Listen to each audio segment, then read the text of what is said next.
கர்த்தருடைய பரிசுத்த நாமத்திற்கு மகிமை உண்டாகட்டும். இந்த நாளிலும் கர்த்தர் நமக்கு தரக்கூடிய நல்வார்த்தை புலம்பல் 3வது அதிகாரம் 22வது வசனம். நாம் நிர்மூலமாகாதிருக்கிறது கர்த்தருடைய கிருபையே, அவருடைய இரக்கங்களுக்கு முடிவில்லை.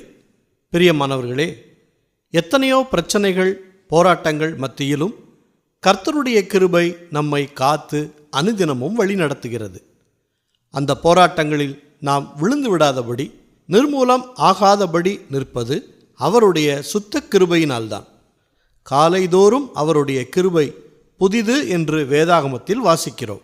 அப்படியென்றால் வாழ்வில் ஒரு தடவை மட்டுமல்ல, ஒவ்வொரு நாளும் அவருடைய கிருபை நம்மை தாங்குகிறது. கர்த்தருடைய இரக்கங்களுக்கு முடிவே இல்லை, அவருடைய அன்புக்கும் அளவே இல்லை. கவலைப்படாதீங்க, உங்கள் பிரச்சனைகள் எல்லாம் சீக்கிரம்